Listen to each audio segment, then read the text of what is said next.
ഞാൻ ഒരുപാട് പാപഭാരങ്ങളെ ചുമന്നാണ് നടക്കുന്നത്. ഒരുപാട് എന്ന് പറഞ്ഞാൽ അതിൽ പ്രധാനമായും ഒന്ന്, ബഹുമാനപ്പെട്ട പ്രതിപക്ഷ നേതാവ് വി.ഡി. സതീശൻ എം.എൽ.എക്കെതിരെ കേരളത്തിന്റെ നിയമസഭയിൽ ഞാൻ ഉന്നയിച്ച വലിയൊരു ആരോപണമാണ്. ബഹുമാനപ്പെട്ട മുഖ്യമന്ത്രിക്കെതിരെയും കുടുംബത്തിനെതിരെയും നിരന്തരമായ ആരോപണങ്ങൾ അന്ന് നിയമസഭയ്ക്ക് അകത്തും പുറത്തും നടക്കുകയാണ്. ഈ ഘട്ടത്തിലാണ് പാർട്ടിയുടെ ലീഡർഷിപ്പുമായി സംസാരിച്ചിട്ടാണ് എന്ന് പറയുന്നു. പൊളിറ്റിക്കൽ സെക്രട്ടറി പി ശശിയാണ് ഇങ്ങനൊരു വിഷയമുണ്ട്, അത് നമുക്ക് സഭയിൽ ഉന്നയിക്കണം എന്ന് പറഞ്ഞു.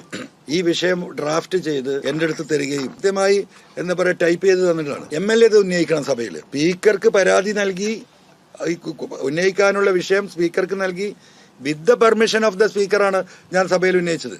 ആ കാര്യങ്ങളും ചെയ്യുന്നത് ഈ പാർട്ടി ലീഡർഷിപ്പും ശശിയുമാണ്. അപ്പം എന്നെ സംബന്ധിച്ചിട്ട് എനിക്ക് കേരളത്തിലെ 3.5 കോടി ജനങ്ങളോട് ഈ വിഷയത്തിൽ പറയാനുള്ള ഒരു കാര്യം എന്ന് പറയുന്നത്, ഈ വിഷയത്തിൽ അദ്ദേഹത്തിനുണ്ടായ മാനഹാനിക്ക് ഞാൻ കേരള സമൂഹത്തോട് മാപ്പ് ചോദിക്കുകയാണ്,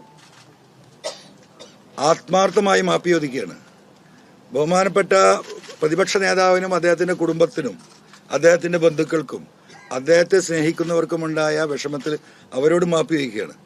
ബഹുമാനപ്പെട്ട പ്രതിപക്ഷ നേതാവ് ഇതിന്റെ വസ്തുതകൾ മനസ്സിലാക്കി ഇത് ഉൾക്കൊള്ളണമെന്നും എൻ്റെ മാപ്പപേക്ഷ സ്വീകരിക്കണമെന്ന് അദ്ദേഹത്തോട് സ്നേഹപൂർവ്വം അഭ്യർത്ഥിക്കുകയാണ്.